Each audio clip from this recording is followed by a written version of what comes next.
Bonjour à tous et bienvenue dans un nouvel épisode du Bidon Collé Show. Aujourd'hui, grand retour de Noah parmi nous et on va parler de l'actualité du cyclisme. C'est parti.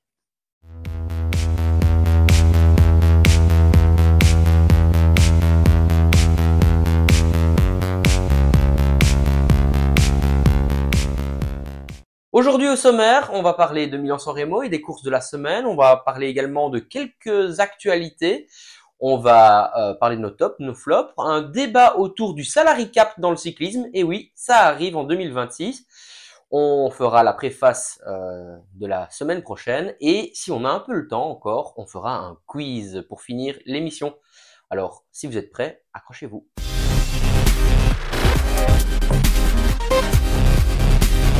Alors, ce samedi, c'était Milan-San Remo, une course passionnante. Et comme on l'avait un peu prédit la semaine passée, ça a été des 10 à 20 dernières minutes assez passionnantes. Ouais, c'est sûr, beaucoup d'attaques. On prédisait beaucoup Van Der Poel et Pogacar, et qu'on en a parlé.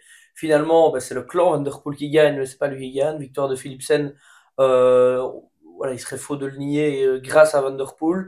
Mais beaucoup d'attaques. On a vu des Pidcock, des Mohoric, des Sobrero aussi attaquer dans le final et nous offrir un final comme chaque année presque, avec beaucoup de suspense dans les derniers mètres. Est-ce que vous pensez que sans Van Der Poel, Pidcock peut aller au bout? Oui, mais il y avait quand même encore Stuyven qui était là aussi. Je pense, enfin, je retire ce que j'ai dit, non, je pense pas. Je pense que Stuyven, les treks étaient encore en nombre. Je pense qu'un autre coureur aurait sûrement craqué sous la pression. Mais c'est ça le fait d'avoir deux coureurs encore en lice pour la victoire et surtout deux coureurs qui peuvent gagner, ça c'est quand même extraordinaire. Enfin, je sais pas ce que toi t'en penses, mais moi je pense que Pidcock, dans tous les cas, n'aurait pas gagné de cette manière-là. C'est quand même une course qui se joue à l'expérience aussi. C'est très long la course et on voit que dans le final, il y a encore des mecs qui ont plus d'expérience comme Matthews, Bettiol et tout ça qui sont encore là donc la tactique joue aussi là-dessus. Peut-être que sans Van Der Poel, un autre aurait craqué. Et donc non, moi je ne vois pas Pidcock, je ne voyais pas Pidcock aller au bout, mais en tout cas c'était vachement bien tenté. Mais Ouais. sinon, pour répondre à la question, je sais pas si Pitcock ira au bout, parce que je pense que Mohoric aurait peut-être été au bout, parce que c'est déjà Van Der Poel qui ramène sur Mohoric, qui était parti évidemment plus loin, mais qui était très très bien parti. Et je pense que sans Van Der Poel à cet endroit-là, c'est un peu une Stuyven en fait, hein, ce qu'a fait Mohoric, sans le réussir. Mais je pense, pour répondre à ta question, Que que ça Mohoric aurait aurait été. peut-être que Mohoric aurait peut-être Ça, je gagné. sais pas parce que Pidcock a vraiment fait une descente de feu. Il revient sur les deux. Je pense pas que Mohoric aurait descendu beaucoup plus vite il avait pas Van Der Poel dans la roue. Donc ça, moi personnellement, je suis pas sûr. Mais Pidcock a été très intelligent d'attaquer au moment où il l'a fait avant dans le final. Maintenant, c'est sûr que Van Der Poel a été vraiment très Déterminant. intelligent, j'ai envie de dire, parce que c'est vrai qu'il avait peu de chances de gagner au sprint, mais on a vu que le sprint pouvait quand même convenir à tout le monde parce que Ouais. Pogacar fait 3. Ouais, puis Pitcock était tellement impressionnant dans la descente. Moi, à un moment donné, je regardais avec lui, il était presque, enfin, il relançait, mais il arrivait avec beaucoup plus de vitesse. Et je me suis dit, s'il y avait, j'invente, mais 15 virages en plus, enfin, c'est énorme, mais je veux dire, on le revoit plus Ouais, non, c'est tellement sûr. il volait dans cette descente. Et si au sommet, il bascule, j'invente quatrième et il arrive à passer après quelques virages, je sais pas si c'était la même histoire. Et je pense que il arrive au pied de la descente avec quelques secondes et sur une arrivée comme ça, quelques secondes. Ouais, tout à fait. Et quelle aurait été la tactique si Ghana n'avait pas eu son problème dans la descente justement du côté d'Ineos avec Pidcock et Ghana sur Bah, 13 hommes? je voulais en venir là-dessus parce que Ghana, à cause de son problème, n'est pas présent, mais il tourne très bien en haut. Moi, je pense que dans un sprint comme ça, il aurait pu être aussi fort, voire peut-être pas plus fort que Philipsen, je sais pas. Mais je pense que sa place sur le podium aurait pu être là. Je pense que ça change tout. Je pense que c'est peut-être Ghana qui attaque et Pidcock qui sprint, on sait jamais. Un peu à voir. Ou alors Pidcock aurait attaqué de manière plus agressive. Ben, voilà. Encore une fois, quand on se retrouve dans ce genre de finale à deux, on s'en rend compte, on a un avantage Ouais. assez Mais il y a eu conséquent. plein d'attaques parce que chaque coureur qui était un peu seul, j'ai envie de dire, a attaqué. On a vu Sobrero aussi. Je t'avais même dit pendant la course, le groupe enfin, c'est que des grands noms. Et lui, il est un peu là, c'est pas un cheveu dans la soupe, mais c'est un coureur talentueux. Mais je pense que pour le palmarès de Milan-San Remo, si c'était lui qui avait gagné, je pense que tout le monde aurait été étonné, j'ai envie de dire. Mhm. Ouais, c'est Ouais, puis on sûr. peut noter en termes de petites pépites belges, Maxime Van Gils fait quand même une super course c'est vrai qu'il y avait Kampenarts, mais il y a Vitu plus trop beaucoup de l'auto, qui s'est quand même un peu débrouillé un peu plus tout seul dès le Poggio. Donc, je trouve que Ouais. voilà, il fait septième, je crois, donc Ouais, Bonne super. course. Peut-être restructurer un peu dans le sens où ça a été juste un terme assez important, c'est que ça a été un podio qui a été montré, qui a été le plus rapide de l'histoire. Ouais. Ça a À été À Milan-San Milan un San Milan-San Remo. Remo qui a été la plus rapide de l'histoire. On a eu une équipe UAE qui malheureusement a raté un peu ses positionnements et dans l'entrée de la Cipressa et dans l'entrée du podio, mais qui par la suite ont été des rouleaux compresseurs. Un peu déçu des marques Hirschi parce que je pensais un peu qu'ils allaient un peu plus avoir un impact sur la course. Mais en tout cas, un Del Toro, encore une Ouais, fois, j'allais dire, après 260 c'est impressionnant. km impressionnant. Un Tim Wellens, de nouveau, impressionnant. Et alors, on a vu un Capoberta également monter en ligne, ce qu'on n'a plus vu depuis des années et des années. Édition extraordinaire. Et c'est vraiment Ouais, je pense que passionnant. c'était le but de l'équipe UAE, c'était vraiment de durcir la course, fatiguer les organismes. Et je pense que ça a quand même pas mal marché parce que quand on voit Pedersen dans son sprint, il craque sur la fin et c'est pas le sprint de Pedersen qu'il aurait pu faire après 200 bornes. Là, on Non. sent qu'il était vraiment usé et fatigué. D'ailleurs, sur le sprint de Pedersen, comment avez-vous jugé la tactique de Trek qui, parce que moi j'ai commencé le reportage très tôt, on avait même parlé que le peloton était en file indienne à un moment donné, Ouais. une échappée de 11 coureurs qui est pas forcément très très dangereuse sur le papier, et enfin vous avez l'équipe Trek qui directement a mis en route, mais pas en route pour contrôler l'échappée, mais en route pour faire mal. On voit quand même que Pedersen manque quelques cartouches dans le final. Qu'en pensez-vous? Bah, personnellement, moi, je trouve que c'est pas, la tactique était bonne. Le problème, c'est qu'il manquait du coureur pour le finir. Parce qu'on voit que même dans le final, ils ont encore deux coureurs et que ils lancent le sprint. Donc, Et est-ce qu'ils se sont pas trompés de coureur, justement? Parce que Stuyven lance le sprint et il a l'air vraiment fort enfin, pour moi, il a l'air vraiment fort quand il lance. Et quand on voit que Pedersen sort, il sort, mais il a du mal à sortir de sa roue. Donc, je me demande si c'était pas à Stuyven de c'est Oui, sprinter à ce totalement puis possible. moment-là. pour revenir sur ce que dit Boris, pour moi, c'est pas à eux de rouler. On est là, on parle de UAE, enfin, de Van Der Poel et de Pogacar. Et oui, Trek était forte, mais à ce moment-là de la course, ils ont mis un coureur, puis un deuxième, rouler pendant 200 bornes sur une échappée. On a joué avec une échappée au début, on pouvait laisser plus de champ à 250 km de l'arrivée. Ils sont revenus même à 1 minute 10, 1 minute 20, puis on a laissé plus de champ. Ils ont jamais eu plus de 2 minutes, 2 minutes 30 de tête au grand maximum. Donc, Ouais, est-ce que mais c'était à eux de faire ce travail-là? Maintenant, oui, il y avait aussi un cours d'Alpecin de tête, mais UAE, on les a pas vus, les 150 premiers kilomètres. Ouais, mais est-ce que Trek avait vraiment besoin de ces hommes-là pour la Cipressa et Non, pour le Poggio? non, mais Personnellement, non. Je pense non, que mais c'était bien je fait. suis d'accord avec toi que Jacopo Mosca n'avait peut-être pas d'impact sur la finale, non. Mais le fait d'avoir, tu sais, quand le peloton est en file toute la journée C'est et sûr. que c'est ton équipe qui met en route comme ça et que dans le final, tu sais pas te mettre enfin, tu sais te mettre debout, mais tu ne sais faire que quatrième et battu au sprint par Pogacar. Est-ce qu'il n'y a pas eu une erreur quelque part? Ouais, mais après, moi, je vois, enfin, je sais pas si vous avez vu j'avance dans les étapes, mais le Tour de Catalogne, Pogacar, c'est vrai que c'était pas contre des sprinteurs, mais vous avez vu le sprint qu'il fait ici. Personnellement, moi, je trouve que Pogacar a eu un step up au niveau de son sprint qui était quand même impressionnant. Et c'est vrai que il Ouais. a fait mal tellement fort dans le podio à tout le monde que, il reste devant lui les tout meilleurs sprinteurs, actuels en forme, peut-être. Oui, puis on le dit tout le temps, faire un sprint après 300 km, c'est pas un sprint après 190. Donc, même si la course est dans sa première partie ou ses deux premières parties, je vais pas dire facile, mais beaucoup plus Ouais. plate et Là plus où je suis peut-être un plane. peu déçu, moi, c'est sur Jonathan Milan que du coup, ça a peut-être plus influencé parce que Milan, Mais il a eu aucun impact sur la course. oui, oui, voilà, ça, il a lâché très très vite et c'est peut-être là que on peut s'en vouloir d'avoir fait rouler tout le monde pour perdre cette cartouche-là, quoi. Ouais, bah, tu le disais, en tout cas, Stuyven présent, c'est vraiment sa course. Il a Ouais. déjà gagné, il a déjà fait des beaux résultats. Encore une fois, Ça, ici, c'est dommage, ça, par contre. une belle Huitième place. course. Donc voilà, en tout cas, Mais très belle course. sinon, j'ai encore une mention, c'est à Julien Lafilippe Ouais. qui a fait très bon monument. Je pense que c'est le meilleur de son équipe et c'est le meilleur français, non? Ouais, Oui, il fait neuvième Ouais, premier Ouais. français et il est dans le premier groupe de tête. Et ils Ça sont fait que du bien de le 11 en fait. revoir là, parce ouais, que tout dans à le groupe de fait. tête, En plus, il crevaison dans le crève. dernier Ouais. kilomètre, c'est pas de Ouais. chance, mais Non, je pense qu'il aurait pu un peu se rapprocher un peu, mais ouais, je pense qu'il pas. n'aurait pas impacté le top 5, mais Non, voilà. non, voilà. Michael Matthews, pas loin, Ouais. Très vraiment fort très parce qu'il lance quand fort. même de Ouais. loin. Et très fair play. Ouais, très fair play également. Et alors, voilà, je pense qu'on a un peu tout dit. Une dernière chose, je dis que l'échappée, finalement, paraissait inoffensive, mais ça fait très longtemps que l'échappée n'a pas passé le sommet de la Cipressa en tête, et c'était le cas ici cette fois-ci, malgré tout, sans avoir un impact sur le résultat, mais à noter quand même que l'échappée n'a pas traîné en route. Mais je pense que pour que ce soit le peloton ou l'échappée, le vent d'eau a bien Ouais, incité mais- la chose sur le fait de rouler, sur le fait Ouais, de... mais j'ai vu que c'était un vent qui était beaucoup moins fort que l'année passée de dos, mais de Mhm. beaucoup moins fort de dos que l'année passée, et ça a roulé plus vite. Donc Mhm. voilà.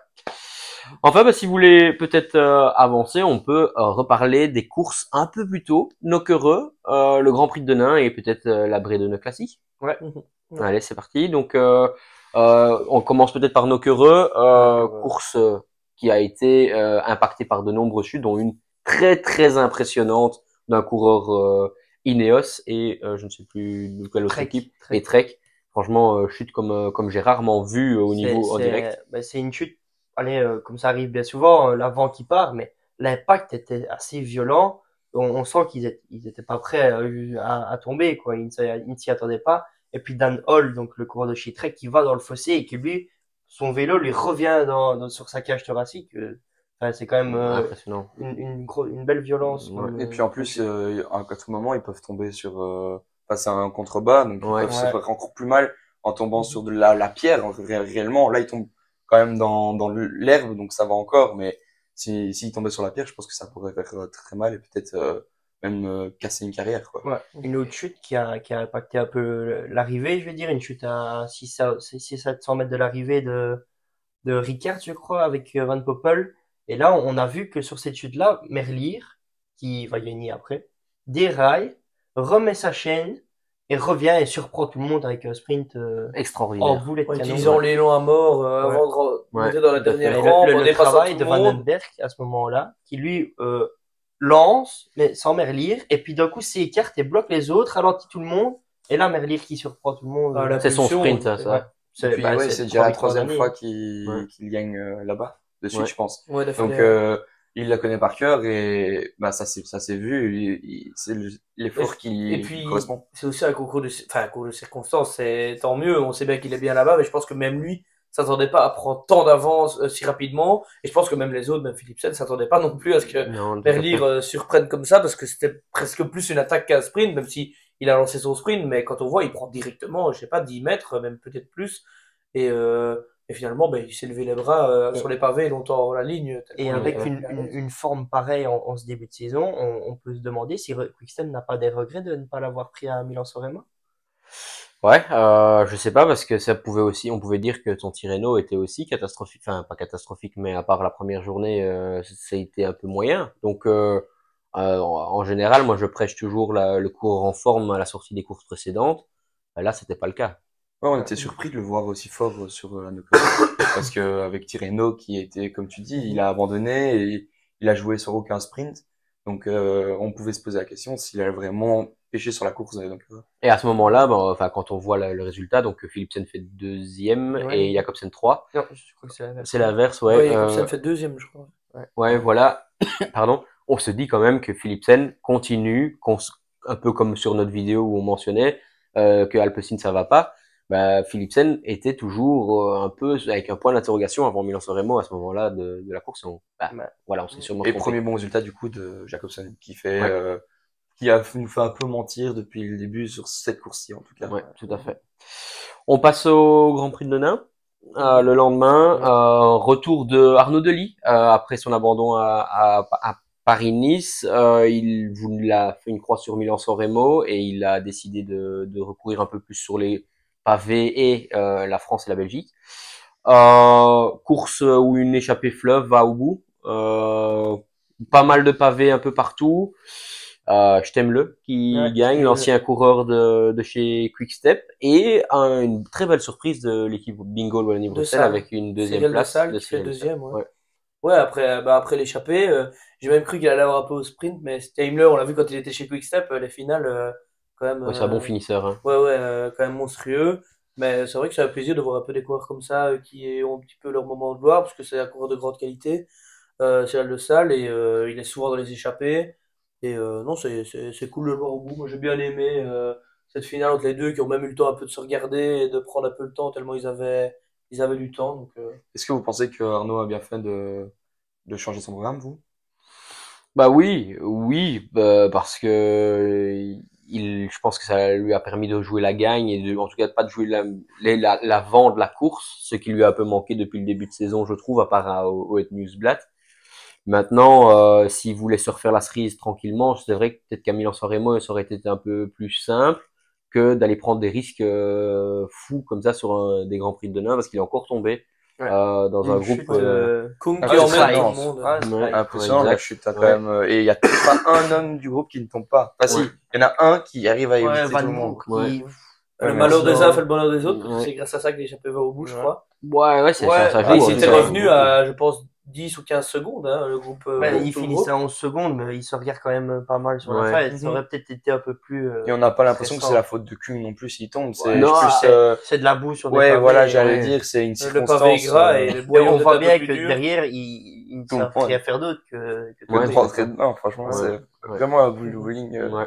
Enfin voilà, mais en tout cas, oui, parce qu'il fait encore quatrième, hein, si je me trompe pas. Arnaud, ouais. Ouais, Mathieu Dries Van Van Gistel qui fait Mathieu quand même Van trois. Gestel. J'allais dire, Et Hugo Pache était un avec peu eux. surpris du fait que Van Gestel gagne ce sprint Ouais, devant Arnaud, quoi. il confirme qu'il est en forme, Van Gestel, en ce début de saison. Ouais, tout à fait.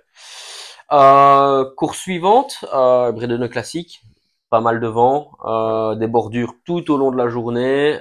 Si je me trompe pas, il passe dans les Mours là en Flandre où à chaque fois c'est très très bien Mhm. dégagé, prêt pour retourner vers Ypres.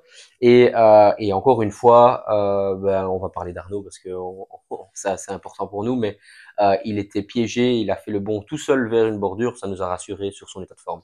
Ouais, il fait la bordure lui-même, il est dans la première bordure, il donne un très très gros relais, il en met beaucoup au rupteur et se fait piéger justement en allant se taper derrière les coureurs qui étaient au rupteur et il fait un bond de 100 mètres dans les bordures tout seul. Et il revient très rapidement. Impressionnant. Bouge 100 Mais mètres en je pense qu'il 500 mètres. il fallait pas 10 secondes de plus d'effort ou 15 secondes de plus d'effort parce que si c'est on connaît hein, si on fait un peu de vélo s'il y a 10 ou 15 secondes de plus peut-être Ça peut tout qu'on le changer. revoit jamais quoi. Je pense que les autres coureurs voyaient qu'il était fort, parce qu'il n'y en a même pas un qui a essayé, ou même pas qui donnait Ouais, l'impression de vouloir peut-être aller dans la roue, ou même pas y arriver, mais essayer. Il a sauté Ouais, tout seul. très fort. Ça a été relayé par tous les médias cyclistes, c'était Ouais. impressionnant. Et alors, on arrive, le fait marquant de cette course, c'est vrai que ça vient au sprint aussi, encore une fois. Et alors, une chute encore dans le dernier virage, quand même assez nerveux, ces trois courses-là, Ouais. assez dangereux.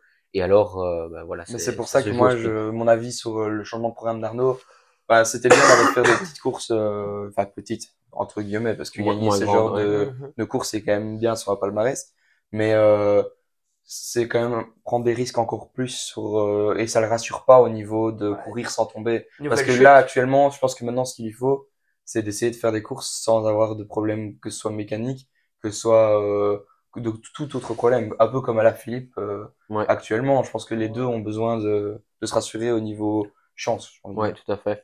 Et donc, la course a été gagnée par Luca Mozzato, Luca de Mozzato. chez Arkea Samsic. Non, Arkea Biotel. Ouais. Ouais, Ouais. désolé. Et devant Dylan Groenewegen, qui a lancé un peu trop tôt. Ouais, Ouais. il est pas en super forme. Enfin, je trouve que on le pensait vraiment en forme en début de saison avec sa première victoire, mais finalement, il est un peu en deçà sur un sprint pareil. Et Tyson qui vient faire troisième, je pense, mais lui qui était un peu esselé dans la finale par Wanty qui avait géré toute la course. Ouais. Mhm. Ouais. À noter quand même sur ces trois courses-là, la chute de Amaury Capio, Ouais. fracture de la clavicule. Malheureusement. Malheureusement, il revenait très très bien après ces saisons Ouais, il marchait, difficiles. Ouais, en tout cas, Amaury, j'espère que il va revenir très très vite. Qu'est-ce qu'on peut encore dire sur ces courses-là? Bah, je pense qu'on était assez complet. Je voudrais peut-être Bah, dire. il y a eu beaucoup de suspense quand même à chaque fois. L'air de rien, il y a une échappée qui va au bout. Enfin, c'est des sprints, mais des sprints quand même avec très peu de coureurs. C'est pas des sprints massifs, clairement. Et les vainqueurs sont tout aussi surprenants. Peut-être Tim Merlier enfin, Le plus marquant. le plus marquant et le sprint où on s'attendait peut-être le plus à le voir, mais les autres, Monzato ou Steamle. Steamle, c'est quand même pas C'est des surprise, vainqueurs ouais, qu'on tout à fait. s'attendait. Ouais. Passons peut-être au week-end français. Oui, c'est ça. Ou ben donc 2 manches de la Coupe de France et ben c'est Paul Lapéra qui a gagné les 2 jours. Voilà, très très fort, À franchement. chaque fois en solitaire en plus. À chaque fois en solitaire et aussi peut-être noter du côté belge Tom van Asbroek qui confirme qu'il est fort, qui fait deuxième le premier jour à Classic Loire Atlantique et le deuxième jour à Cholet qui fait troisième, donc deux fois sur le podium derrière l'homme en fort de Swekensi, donc Ouais, Ouais. les deux coureurs qui confirment les bons débuts de saison de leurs deux équipes respectives. Ouais, tout à fait. Vraiment impressionnant. La Pera, surtout qu'il avait fait déjà une belle échappée avant. En plus, il est ressorti une deuxième fois. Van Asbroek, bon, on retrouve Van Asbroek d'il y a quelques années. Là, c'est vraiment un coureur, comme tu dis, en forme, dans une équipe en forme. Et souvent, bah, la spirale, quand elle est positive, bah, elle continue de cette manière-là. On en parlera encore dans quelques secondes, puisque ben, voilà, sur le Tour de Catalogne, ils ont été aussi encore présents. mhm. Bah, Paul Lapera, c'est quand même aussi bien. Enfin, j'ai vu qu'il avait attaqué dans les derniers kilomètres et que son sprinter était ça quand même Sam Bennett. Ouais, Donc, mais il avait dit, Sam Bennett apparemment avait dit que ça n'allait pas et que il donnait carte blanche à tout le monde pour pouvoir sortir parce que ça n'allait vraiment pas. mais Encore une c'était pas fois, prévu C'est ce de que base, quoi. Ça que je non, c'est ce que disais. ouais, j'allais dire, c'est justement on parlait des sprinteurs pas en forme. Bah, Sam Bennett, voilà, sur une course comme ça, qui vient faire 14 du sprint vu qu'il fait 15e de l'étape et qu'il y avait Paul Lapera devant. Voilà, oui, AG2R a gagné, tant mieux, c'est bien.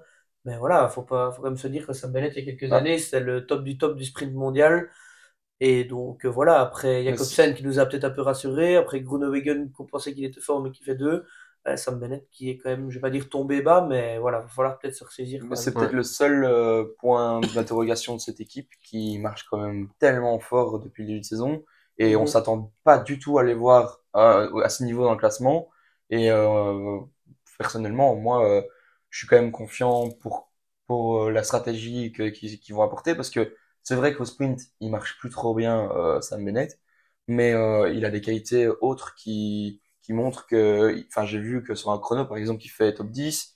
Enfin, je pense il peut aller chercher des bons petits résultats dans des courses plus tard dans la saison. ouais. Moi, je suis tout à fait d'accord avec ça. Autre course, peut-être, si vous êtes d'accord, on va parler donc sur les deux premières étapes du Tour de Catalogne, parce que pour l'instant, on a vu que les deux premières étapes, nous. Euh, une masterclass tactique de nouveau de la part de Israël Premier Tech sur la première étape avec la victoire de Nick Schulz. Ouais, Israël qui continue son début de saison incroyable. Nick Schulz qui gagne, j'allais dire en solitaire, mais je pense qu'ils sont classés dans le même temps finalement parce que Pogacar et le reste du monde revient. Mais ils font aussi troisième avec Stephen Williams, si je me trompe pas. Donc une arrivée dure, pas pour sprinter, mais une arrivée quand même à un sprint en quelques pourcents, où Pogacar a montré encore une fois qu'il était monstrueux avec un sprint d'autologie de je sais pas combien de mètres, mais voilà, en tout cas Israël, chapeau parce que Et faut le ils jouent faire sur ce le début de fait qu'il n'y a saison-là. pas de sprinter réellement sur ce tour-là. Ils ont été lâchés parce que même Mais oui, Cocard, mais il y a quasi rien quand même sur la Starlist parce que ce Ouais, tour est mais, quand même super ouais, dur. mais ouais, Williams, sur le point théorique, normalement, il doit quand même être plus rapide qu'un Pogacar, je pense, non? Pas ouais, spécialement. c'est Depuis le assez, début de assez saison, il fait quand similaire, même ouais. Il fait des des sprints beaux et résultats au sprint, ouais. Des beaux sur des sprints. arrivées de puncher. Oui, de grimpeur, mais Pogacar, sur Bah, les arrivées puncher grimpeur, il est aussi monstrueux en sprint, ouais, quoi. mais là, on parle, enfin, il y a quand même beaucoup de monde encore à l'arrivée. Pour moi, en sprint pur, Ouais, mais Pogacar est plus après, fort que lui. c'est une arrivée quand même un peu particulière parce que euh, donc là, ils viennent d'une descente qui est quand même assez sinueuse où le Ouais. peloton était Mhm. déjà bien en file indienne et ils se retrouvent comme ça avec un, ils arrivent dans une ville encore et puis à la sortie de la ville, enfin à la sortie ou même dans la ville, t'as cette route qui monte et qui est interminable et finalement, ben aussi les coureurs, même s'ils sont vite, ben ils étaient mal placés à cause de cette descente-là. Il reste 800 mètres. 800 mètres en montée, ça peut paraître long. Et Nick Schulz, non seulement tactiquement était fort, mais en plus physiquement aussi, parce que pour Et résister comme c'est lui ça, qui fait la descente déjà ouais, sinueuse et on voyait bien qu'il était très à l'aise et que c'est lui qui a fait le taf pour sa victoire au ouais, final. tout à fait. Et puis après, bah, Stéphane Williams, malgré tout, reste quand même très fort parce Mais que, entre Pogacar, Stephen Williams et le peloton, il y ouais, a voilà, Et oui. énormément, hein. ouais, tout à fait. C'est Ah, marquant. c'est là qu'on voit qu'il n'y a pas grand-chose comme sprinter. Je crois que Ouais, Van Wilder fait septième, ouais, tout à fait. Vlasov fait aussi encore un Vlasov fait résultat. huitième, je Ouais, crois, Et ouais. puis fort. en dehors de lâcher, comme tu l'as dit, à part Cocard, il n'y a pas de sprinter. Et je Non, crois non. il y a une étape qui était censée arriver, enfin qui est Et prévue pour c'était arriver. celle-ci. C'est Là, il celle-là, y a peut-être encore la la quatrième, 4 ou ouais, 5e. 4 ou 5e qui peut arriver, mais voilà, c'est tout. Et en parlant de cette étape-là, ce jour-là, Simon Yates a déjà perdu une minute. Donc Mm. pour le classement, c'est quand même un peu compliqué. Deuxième étape. Ouais, deuxième étape. pas vu Arrivée grand-chose. longue au sommet, on n'a pas vu grand chose et c'est encore une Devinez fois qui gagne. Pogacar. le favori qui gagne, c'est Pogacar. Et il gagne avec une belle petite avance. Ouais, et bonne nouvelle pour Remco, parce que de tous les leaders qui sont sur cette course-là, que ce soit Brooks, Yates, Vlasov et autres, ben, c'est Landa le plus fort. Il fait deuxième, Vlasov fait troisième, mais Vlasov a fait presque le yo-yo et s'est accroché sur Landa qui semblait, entre guillemets, se promener, évidemment, à plus d'une minute derrière Pogacar.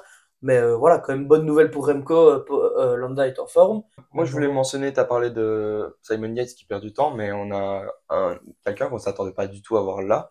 C'est Chris Harper qui fait sixième et qui est devant des mecs qui sont leaders de leur Ouais, équipe. tu t'attendais pas à le voir là. Attends, parce que juste une chose, c'est la semaine passée, on a été surpris de le voir à ce niveau-là. Et moi, ma question, je la retourne dans l'autre sens. Est-ce que tu penses qu'il peut continuer à ce niveau-là encore longtemps? Bah, franchement, là, on le voit devant même son propre leader, Simon Yates. On le voit devant des Kuss, coureurs ouais, Kuss, comme oui. Kuss, etc. Franchement, oui, il marchait déjà la semaine dernière à Paris-Nice, mais je m'attendais pas à ce qu'il soit sixième au niveau des meilleurs grimpeurs dans une coupe, même sur le Tour de Catalogne. Avec une startlist qui est quand même, certes, il y a Pogacar qui domine tout, mais qu'elle est quand même belle. Donc, Est-ce que vous trouvez que la startlist est plus impressionnante qu'à Paris-Nice? non, ça je dis Non, pas. non, non, je demande, hein. Mais elle est quand même vachement belle. Il y a quand même Almeida qui fait aussi top 10 Mhm. à Paris-Nice, je pense. Ouais. Donc il y a quand même des coureurs qui font top 10 à Paris-Nice qui sont là, Oui, quoi. puis c'est une course de préparation et comme tu viens de le dire, très très dure. À Paris-Nice, il y a un peu de la montagne, mais il y a moins des longs cols. Là, sur 7 jours de course, On il est y a déjà à deux 2000 étapes un mètres. peu plus soft, mais les étapes plus soft, il y a quand même des cols dedans Il bouffe du dénivelé. de près de 10 Ouais. kilomètres. Donc, Bah, arriver à 2000 mètres d'altitude, après, faut pas s'étonner de pas avoir des images télévisées non plus en mars, et, quoi. et le pire, c'est que il y a, en dehors du fait qu'il y a beaucoup d'étapes de montagne, il y a aussi beaucoup d'arrivées au sommet. Je pense qu'il y a 4 arrivées au sommet sur une course de 7 jours et sur, entre guillemets, 5 étapes de montagne. Ça fait, Ouais. voilà, ça fait 80% d'arrivées au sommet, c'est énorme, quoi. Ouais, c'est vraiment à chaque fois pour Pogacar, quoi. Et donc, Pogacar gagne le général, pour vous? Ouais, Ouais. je pense on peut, Je c'est pense pas, que Pogacar gagne le général et il râlait hier mais alors, avoir fait deuxième. Je pense que c'est parce qu'il Ouais, comptait gagner les 7 étapes. en tant que Ouais. bon journaliste qui se respecte, on peut juste dire sauf chute ouais. et problèmes mécaniques, je pense Mais que sinon, Pogacar, à en part général. Pogacar, du coup, vous voyez qui d'autre? Parce que c'est comme ça, on va Ouais, quand même essayer de viser la pourquoi deuxième pas place. Landa? Moi, je pense qu'il était impressionnant aujourd'hui et ce serait chouette qu'il continue. Et pour l'équipe, les Quick Step, ce sera montrer qu'il a sa place comme leader peut-être sur la Vuelta aussi. Ce serait chouette. Toi, Maxime? Ouais, je pense que Landa aussi, et c'est vraiment positif de l'avoir pour Remco. Et il est bien entouré aussi avec Van Wilder, avec Le Cerf, Knox, qui avait fait un bon début de saison, donc je pense qu'il peut continuer là-dessus. Moi, il était un peu plus loin aujourd'hui, mais il était devant cause, donc je vais dire Ken Utebrooks, je vais dire la grosse cote Pour faire deux. pour faire deux. Moi, je veux dire Vlasov, parce que il a le couteau entre les dents et comme tu le dis, il a besoin de résultats cette année. Donc, ce sera lui. Eh ben nickel. Encore d'autres points d'actualité, peut-être avant de passer nos tops et nos flops, des extensions de contrats. Il y a des rumeurs dans tous les sens pour certains coureurs qui débarquent, qui partent, etc. Mais en tout cas, Mathieu Van Der Poel, son futur, lui, il est Tracé. bouclé.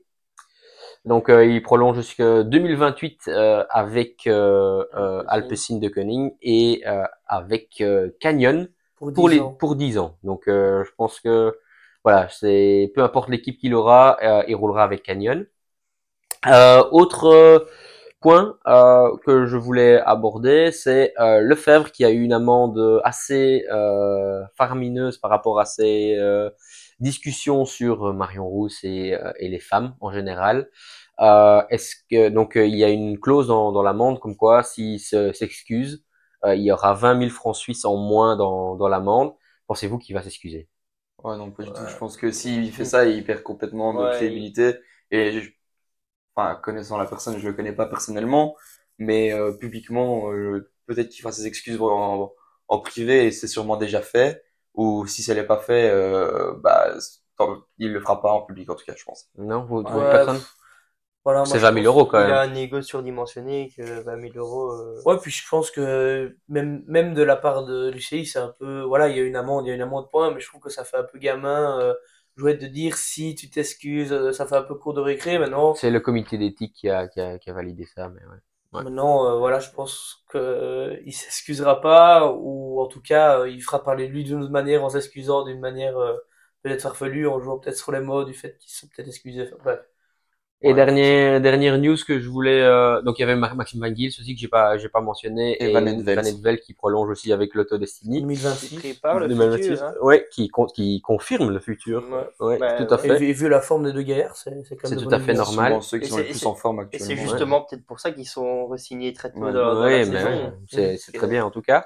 Et alors, dernière chose qu'on a vue sur les réseaux, c'est un podcast de Lance Armstrong sur lequel il dit que le monde actuel des cyclistes, ils sont tous copains et que c'est beaucoup moins chouette de regarder les courses actuelles parce qu'ils sont tous copains. Qu'en pensez-vous? Ah, Moi, je on l'a suis... vu à Milan-San Remo. Mais moi, je trouve ça génial. Parce qu'au final, à Milan-San Remo, UAE perd, mais pas Pogacar, parce que c'est Philipsen qui gagne et c'est son meilleur ami.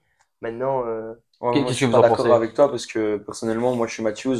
Je perds Milan-San Remo pour un boyau. Je me vois mal aller célébrer avec mon pote qui est à côté. Sur ce, que Pogacar soit content pour son meilleur pote, ok, bien lui fasse et que c'est cool de se féliciter après la ligne.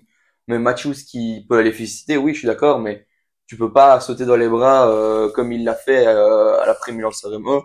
Moi, ça m'a marqué, j'ai trouvé ça pas normal du tout. Je l'ai mentionné directement. Tu peux pas crier victoire comme, enfin, serrer dans tes bras un mec qui va te battre pour un pouce, tu vois. Moi, je pense que allez, t'exagères un peu en disant tu peux pas. Maintenant, je pense qu'il y a à boire et à manger dans la déclaration de Lance Armstrong et aussi le fait de se faire, de parler de lui, des médias et tout ça, de tout ce qui est autour. Maintenant, mon avis, comme d'hab, il est un peu mitigé dans le sens où il y a un peu des deux. C'est vrai que des fois, il y a de l'ego, etc. On n'en veut pas aux coureurs. Et des fois, il y a beaucoup de fair play. Je pense que c'est quand même important dans le sport. Je pense qu'on a un des sports les plus fair play et que, enfin, en tout cas au jour d'aujourd'hui, et qu'on doit garder ça, c'est cool. Maintenant, je pense que les coureurs savent comme gérer. Et je pense que c'est Van Der Poel ou je sais pas enfin, je sais pas s'il répond à Lance Armstrong, mais qui a déjà dit, ouais, on est copains en dehors de là, mais quand c'est la course. Et je pense que si tout le monde garde ça en tête, la ligne est passée. C'est vrai que Matthews a Ouais. peut-être un ego rapidement de côté, comparé peut-être à toi, Hugo, si tu ferais ça, mais je pense que c'est quand même un racer et voilà, il a quand même joué Non, pour je dis gagner. pas qu'ils doivent se cracher Ouais. dessus, hein. Je Non, dis non, pas non. ça. Mais il y a féliciter et féliciter. Ouais, tout à fait. Moi, je pense qu'il y a deux points là-dessus. C'est un, Lance Armstrong, je pense qu'il devrait peut-être La fermer. faire ça autrement et peut-être garder ses propos pour lui. Je pense que ce serait un peu mieux. Mais par contre, je suis tout à fait d'accord avec sur le fond.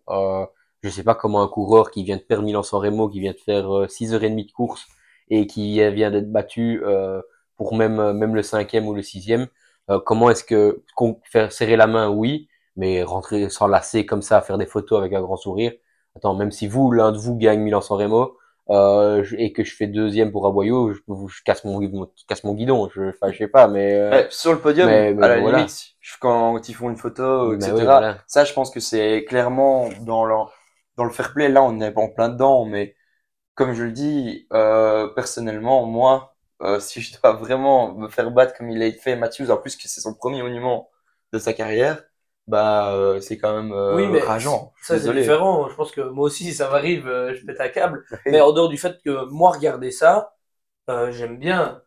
C'est pas la réaction Moi, ça que me moi dérange un j'aurais, peu, je moi. crois. peut-être qu'il râlait, ça le faisait chier, mais au niveau médiatique, c'est mieux Ah, de. mais c'est sûr que il râle Bah, un petit peu. c'est quand même Sinon qu'il un arrête mec le qui vélo, connaît, s'il qu'il râle pas quand apprécie, il mais perd ouais, pas au voilà. maillot. Ouais, soit. Soit. Moi, j'aimerais revenir quand même sur Van Der Poel Ouais. avec Canyon. Est-ce que vous pensez que c'était le bon choix ou pas? Je pense qu'il y a quand même un gros chèque derrière, que c'est un partenaire qui le suit déjà comme depuis quelques années. Et puis on l'a vu avec Sagan, je pense que si Van Der Poel a envie d'aller quelque part, Canyon suivra, et l'équipe acceptera. Donc je pense pas que ça le bloque dans sa carrière. Et justement, Canyon lui permet de l'accompagner à fond sur le VTT, à fond sur le cyclocross et à fond sur la route. Même s'il fait beaucoup moins de cyclocross, mais je pense que c'est quand même les trois disciplines qu'il est. Mais c'est quand même une marque qui est très très active sur les trois. Et je pense que c'est aussi ce qui est intéressant, un peu comme Sagan Mais avec c'est un choix Specialized. subjectif, mais vous pensez que c'est la marque de vélo qui lui conviendrait mieux? Il a toujours couru là-dessus, je pense, depuis maintenant quelques années, Ouais. et je pense que il en est content. Je pense qu'il fait partie de l'équipe pour avoir les meilleurs vélos et le design et etc. Ouais, je pense que aujourd'hui, le top 5 des marques de vélo, ça se vaut en toute transparence. Je pense que l'équipe Quick-Step a aussi un très beau vélo. Je pense que l'équipe Visma Lease a Bike a aussi un très beau vélo. L'équipe Trek a aussi un très beau vélo. Ouais, Ineos, je pense qu'il a le plus beau vélo. Ça, c'est encore mon point de vue. Mais oui, mais voilà, je pense que la différence là-dessus n'est pas énorme. Ah, voilà, je suis content de cette réponse. Ouais, je pense que c'est question d'habitude. Ouais, C'est un peu comme Sagan qui avait Après, toujours été ouais. là-dessus. Après, c'est vrai qu'ils sont fort présents. Moi, je parle beaucoup des vélos de route, mais Mathieu Van Der Poel, c'est aussi important que son VTT, son vélo de cyclocross soit aussi performant. Si vous êtes d'accord, on passe à nos top et nos flops. C'est parti. Yes. Allez, let's go.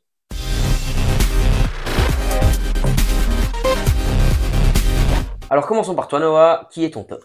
Moi, mon top, on en a parlé un petit peu tout à l'heure, c'est Paul Lapera, qui va être gagné 2 fois sur le week-end français. Et voilà, que 23 ans. Il avait déjà fait aussi quelques petits résultats sur la Fondrom Ardèche Classique, il faisait 6e. Puis il a pas un mauvais début de saison et je pense que c'est l'avenir du cyclisme français. Un mec comme très complet, il a gagné il Lombardia en espoir en 2021. Donc voilà, c'est quand même, ça prouve quand J'allais même dire, qu'il se fait c'est complet. sa première victoire professionnelle et il fait coup double sur le même week-end. Donc ça veut dire peut-être que sur sa saison, il va peut-être Ouais, puis c'est peut-être aussi peut-être s'envoler un dans peu le ce compte-là. déclic. Enfin, on sait qu'il est fort, mais il est quand même pro depuis 2021. Il est passé en août 2021 de l'équipe développement à l'équipe pro. Et voilà, comme je pense que c'est son année. Voilà, il a gagné 2 fois pour un week-end, donc c'est facile de le dire maintenant. Ouais. Mais quand on voit déjà il a fait plusieurs top 10 déjà sur des belles petites courses. Donc, Ouais, voilà. l'année passée, il avait fait, si je me trompe pas, il avait fait sur le début sur le Giro, où il avait eu le maillot de grimpeur, si je me trompe pas, encore une fois, à vérifier, mais sur une des premières étapes, il avait dû abandonner par la suite parce que ben, malheureusement, ça n'allait plus trop. Mais ici, on sent qu'il a passé un cap et ben, franchement, gagner coup sur coup, je pense que il doit se sentir imbattable pour le Ouais, moment. puis de cette manière, parce qu'on peut dire que c'est aussi des plus petites courses, mais voilà, c'est comme des courses avec des équipes World Tour, avec un certain niveau. Donc, c'est pas des J'aimerais bien le équipes voir World Tour, mais avec le même niveau, le voir sur un grand tour ou cette année. On verra, hein, peut-être qu'il retournera sur le Giro. À voir. Hugo? Moi, mon top, c'est Bettiol. Il gagne pendant la semaine Milan-Turin, on s'y attendait pas vraiment. On l'avait pas vu spécialement en forme plus que les autres depuis quelques semaines. Mais en plus, il vient sur Milan-San Remo et il fait un très bon résultat. Et on le voit dans l'ascension du Poggio qu'il était très très fort et dans les plus forts, je pense. Donc, je me réjouis de le voir aussi sur les prochaines courses. Et pourquoi pas enfin, espérer encore une petite place sur le Tour des Flandres comme il a déjà gagné. Donc voilà. Ouais, très bon, très beau. Quand on voit son attaque à Milan-Turin, c'est une belle attaque dans la bosse là, à 30 km de l'arrivée, je crois. Donc c'est un sacré moteur. Il est en forme et il va arriver sur sa période qu'il préfère de l'année. Donc Et ouais. on sait qu'il a des pics de forme bien maîtrisés parce que, par exemple, l'année passée, sur le championnat du monde, on le voit repris, enfin, il sort en échappée et il est repris très très tard. Et c'est que Mathieu Van Der Poel qui, dans son attaque, va le reprendre. Sinon, il est devant et très longtemps, quoi. Ouais, puis un Bettiol dans la finale, on l'a vu, il faut toujours s'en méfier parce que si dans la finale d'une Flandrienne, il est là, bah voilà, en général, C'est un bon finisseur. il peut toujours surprendre, même s'il y a d'autres gars qui sont là, ça se regarde un peu derrière. En général, si on laisse 30 secondes à Bettiol à 10-15 bandes de l'arrivée, il va falloir des Van Der Ouais, Poel ou des Van Aert pour aller le chercher, quoi. ouais, tout à fait. Certain. Et toi, Max? moi mon top c'est Michael Matthews. Donc deuxième de Milan-San Remo. Il avait déjà gagné une petite course en début de saison. Il confirme qu'il est encore là malgré les années qui grandissent. Et moi, j'aimerais souligner son fair play ou peut-être sa naïveté dans le sprint à Milan-San Remo parce qu'on voit qu'il ouvre la porte. Il ne retape pas, il ne fait pas une faute. D'ailleurs, il ouvre la porte à Philipsen. Et c'est peut-être là une erreur où il perd peut-être la victoire. Ouais, je pense qu'il s'en voudra quand même malgré tout un peu toute sa vie parce que de là à l'enfermer, c'est une chose, mais ouvrir Ouvrir la la porte, comme ça, ouais. Ouais, puis j'ai l'impression que s'il lance ne serait-ce que quelques mètres plus loin, bah, il peut gagner parce que Philipsen, en fait, était presque parfaitement emmené, quoi. En fait, il a fait presque le Morkov il y a quelques années sur le Tour de France Ouais. en faisant limite faire deux, mais avec le sprinter en l'emmenant Ouais, mais jusque dans les ce derniers que j'ai mètres. remarqué aussi, c'est que dans le Peugeot, du coup, il était vraiment très très à l'aise et on peut voir que pour lui aussi, lui, son programme à venir, je pense qu'il fait le 3, donc Ouais. Mais on va voir. c'était quand même tracassant parce qu'il a quand même abandonné à l'étape 4 de Paris-Nice. Donc, Encore une fois. c'est encore une fois quelqu'un qu'on avait un gros point d'interrogation dessus et qui répond présent. Ouais, tout à fait. Il a fait un stage en altitude Ouais, j'allais déjà ici après sa victoire en Espagne. Et c'est peut-être ça le contre-coup de l'altitude à Paris-Nice. On le sait comme que c'est toujours difficile. Mais en tout cas, il a très bien préparé ça. Et encore une fois, ben chaque semaine, j'ai l'impression qu'on a un coureur de chez Jayco dans nos tops et nos flops. Donc c'est vraiment très très positif. IF, c'était peut-être la première fois avec Pétiole. Ouais. Et toi, Boris? Ben, moi, c'est plutôt la course en soi, Milan-San Remo. Chaque année, c'est la même chose. Chaque année, on arrive dans cette adrénaline où ça monte crescendo. C'est vraiment un drame à l'italienne. C'est vraiment ça. C'est vraiment, on commence la course un petit peu tout doucement, puis on arrive dans les capots, ça roule vraiment, et là on commence nous en tant que spectateurs, à aller chercher la dernière fois qu'on va aux toilettes déjà à ce moment-là, puis on est dans la Cipressa et chaque année on se dit il va se passer quelque chose, mais finalement il se passe jamais rien d'attaque tranchante. On voit la descente qui est super sinueuse et on se dit mais qui est encore là? On sait toujours tout ce suspense qui est là. Et puis finalement ce podio et cette arrivée, cette descente et cette arrivée qui est magnifique. Voilà, encore une fois, j'ai peut-être vécu les 10-15 minutes les plus stressantes et les plus passionnantes de la saison. Ça a été dans le passé avec mon cours préféré aussi un des plus beaux moments de l'année où Cavendish gagne. Ben, là, je pense que cette année, encore une fois, on a eu un très très beau spectacle et très belle météo aussi, ce qui a quand même aidé les choses. Et voilà, des courses comme ça, j'en redemande. Et un beau Ouais, vainqueur belge. Ouais, Encore une fois. Une course à suspense comme ça, où c'est en fait, je remarque ça, pardon, c'est presque jamais la même situation au-dessus du Poggio que au pied à la fin de la descente, quoi. Toujours, il se passe tout le temps des trucs, même dans la descente, alors qu'on dit le Poggio, le Poggio, le Poggio, et en fait, il y a tout le temps les C'est attaques, quasi- et il y a 5 secondes au-dessus, il y en a 10 en dessous, il y en a 0. Et le Poggio, au final, est-ce que ça a donné la victoire à un certain moment? VDP l'année passée, mais il y a Nibali qui était sorti sur la fin, Stuyven qui était sorti sur la fin, Moric dans la Cancellara. descente, Cancellara. Puis il y a C'est des quand même coureurs qui peuvent souvent- revenir, qui peuvent Et puis prendre du champ. et puis je sais pas si vous avez déjà vu sur les dernières années, en tout cas, deux coureurs qui ont gagné coup sur coup, l'année après année, parce que chaque année il y a Mohoric qui a gagné, il y a Stuyven, il y a Van Der Poel, Van Aert sur les dernières années. Ouais, le seul qui a failli le faire, c'est peut-être Van Aert, parce que il est sorti 2 fois et il fait une fois deuxième, je pense.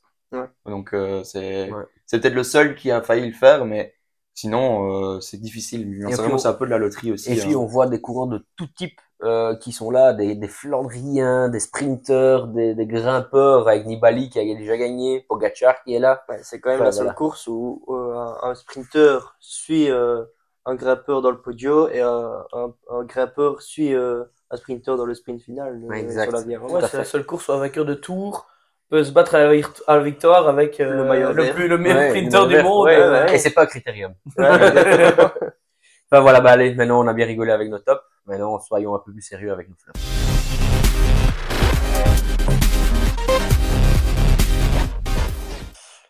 Alors pour commencer avec nos flops, bah, je vais interroger Hugo cette fois-ci.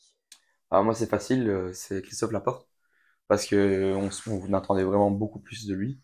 On n'a aucun Visma dans le final, dans le groupe qui finit. Je trouve que c'est décevant. Et à mon avis, on attendait beaucoup plus de lui. Et peut-être que Coyle, on l'attendait un peu plus, mais l'air de rien, lui, c'est quand même un sprinter, donc on lui en veut moins que Christophe Laporte. Ouais, puis il a quand même tenu longtemps et la porte a lâché très très tôt. Ouais. Maintenant, je sais pas s'il était peut-être malade ou quoi. Ouais, parce que il est annoncé malade parce que il est retiré de la c'est- sélection ouais, de l'E3. le 3 et Egan Wevelgem aussi. Ouais, il a- donc, Ah bah voilà. Ah ça c'est là- tout juste maintenant. Ouais, là. ouais, c'est cet cet après-midi. aujourd'hui, Ouais. Ouais. Il fait normalement il est toujours annoncé sur Eduardo Van der Run, donc il reprendrait mercredi. Ouais, ça, Ah, c'est Et une vous Van avez mauvaise Van Aert nouvelle a pour été l'équipe. retiré aussi de De Egan Wevelgem. Egan Ouais. Wevelgem, ouais. Qui ça? Van Van Aert. Aert. Ah ouais? Ouais. Ouais. Ah si, bah, super. Ouais, bah ça permettra d'avoir des opportunités pour les autres.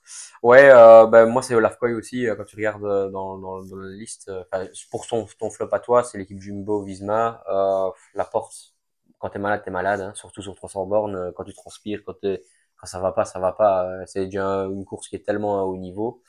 Olaf Koy, je m'attendais quand même un peu mieux, mais malgré tout, il reste quand même pas très très loin. Ouais, Il Et- fait moi, 14e je- au final. Donc, Moi, je suis pas d'accord avec vous parce que je suis d'accord avec vous pour la porte évidemment, mais pour Coy, il était quand même là très très loin dans le pot de jaune. Oui, Il avait pas trop mal on lui c'est en juste, veut placé. pas. c'est juste dommage, Puis, quoi. il est Voilà. dans le Technique, groupe à comme on 30 dirait secondes en... parce que sur le dessus, mais franchement, je pense qu'il est vraiment pas très Je loin pense d'être avec. que Coy c'était le meilleur des mecs qui manquaient À de part cartouches pour aller devant, quoi. Ouais, Mais- il passe, il peut être celui qui titille, le Philipsen, Philipsen, ouais. Bah, ça montre qu'il pourra avoir son ambition pour les Ah oui, prochaines oui. années, tu vois, ça. Et il Et reste c'est très jeune. c'est positif, hein, lui. Ouais, voilà, C'est c'est juste ça. décevant Mais- pour Visma, mais c'est positif Et pour si lui. lui parce est que devant, pas sûr que Philipsen gagne, hein. Parce que franchement, je sais pas si il est- Van Der Poel joue la même carte. Oui, voilà, c'est ça. c'est ça. Parce que franchement, au niveau explosivité et rapidité, lui, Ouais, la j'ai manière de problème. dont Van Der Poel se sacrifie, il savait que derrière c'était Philipsen Ouais, Ouais, ouais. et personne d'autre.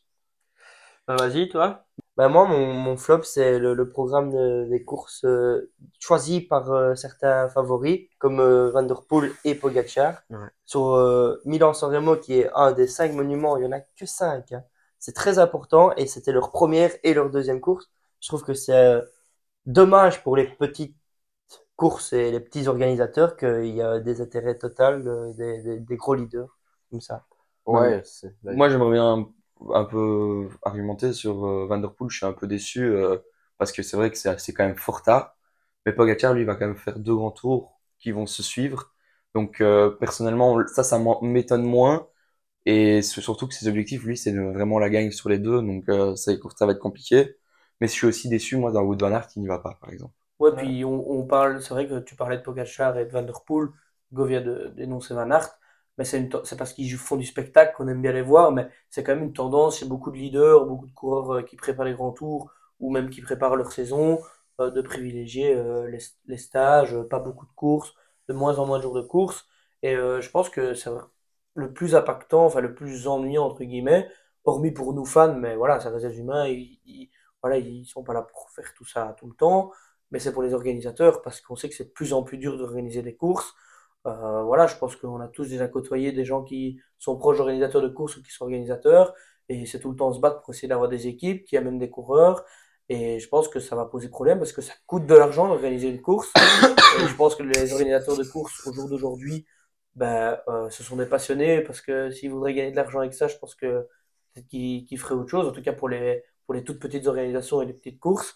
Et encore une fois, ben, c'est pour donner le monopole à des très grosses organisations. J'avais vu un tableau très intéressant qui montrait que 98, j'exagère, mais des courses étaient organisées par les 5-6 plus grands, donc ASO, euh, Flanders. ouais, Flanders Classic qui organise ceux qui organisent le Giro, j'ai oublié le nom, mais voilà, il y a 3-4 grosses organisations. Et puis voilà, les petits organisateurs, ben, ils doivent vivre avec ces coureurs qui amènent du public, des médias. Et malheureusement, C'est c'est un difficile. coup difficile, Ouais. quoi. Bah, d'ailleurs, pour en parler là-dessus, c'est le week-end de course ici en France. Bah, c'est malgré tout dommage qu'on se retrouve avec une start list un peu moindre parce que bah, les leaders décident de faire des stages au lieu de courir. Et ça, c'est un peu dommage. Ben voilà. Bah, pour moi, mon flop, pardon, c'est plutôt la nervosité dans les courses et les chutes. Malheureusement, ben, on a vu les conséquences pour certains leaders qui sont déjà tombés cette année, comme Arnaud Delis par exemple. On a déjà vu pas mal de coureurs aussi, des chutes impressionnantes dans les sprints aussi. Sur les 2 des 3 courses que l'on a vu dans les sprints, il y a eu des chutes.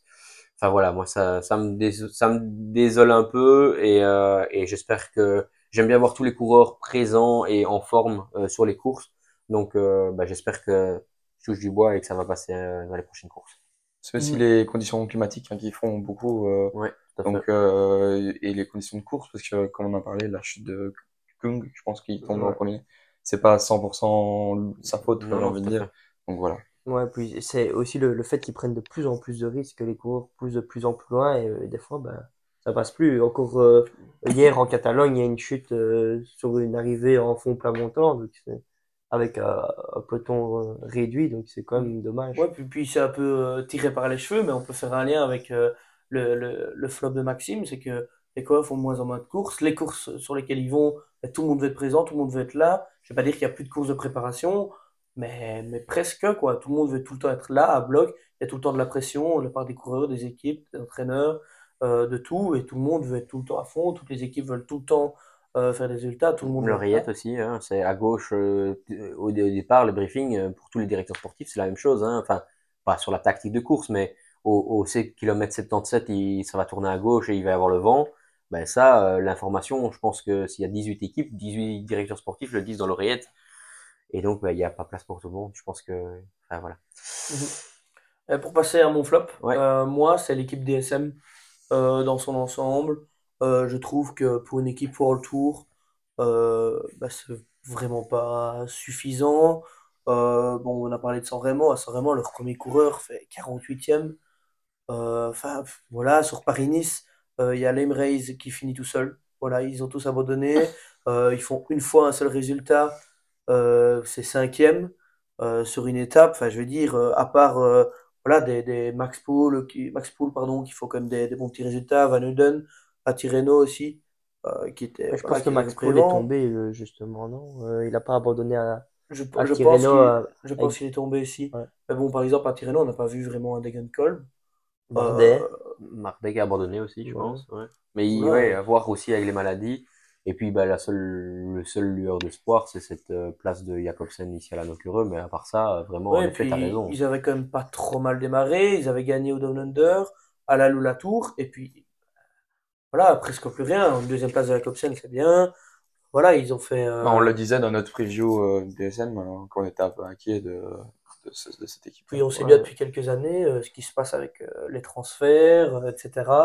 Beaucoup de gars qui partent du jour au lendemain, alors qu'ils sont toujours sous contrat, etc. Enfin, là, je sais pas trop ce qui se passe en interne chez DSM, mais peut-être que ça va ensemble aussi. Puis, je pense des fois qu'il y a des sons de cloche. J'ai vu des interviews de Barguil qui était le plus heureux du monde de retourner chez DSM, là où c'est ses grandes années, Sunweb à l'époque. Et puis d'accord, qui part de là, comme si c'était la pire équipe du monde. Donc, enfin bref, voilà, tout ça pour une équipe qui a des Bardet, des Degenkolb, des Oluli aussi, plein des jeunes aussi qui sont super forts, même Ekoff et tout ça, on l'a dit, Degenkolb aussi. Ben, je trouve que c'est pas assez pour une équipe pour le tour et d'arriver sur les monuments, il y en a 5, et d'arriver et de pas mettre un gars dans les 50 premiers, de ne pas les voir une seule fois, je trouve ça trop peu, alors que je pense que sur certaines courses, ils ont des bons sprinteurs, enfin des gars qui peuvent aller vite, mettre une équipe autour de gars, même sur des un peu plus petites courses. Il y a des équipes qui le font super bien depuis le début de saison. On voit Israël qui arrive à super bien gérer ses équipes. Voilà, je suis pas sûr qu'Israël a 1000 fois plus de bons coureurs que DSM, quoi, voilà. Ouais. Passons peut-être maintenant Au au débat? débat. Ouais. Voilà. Allez, c'est parti.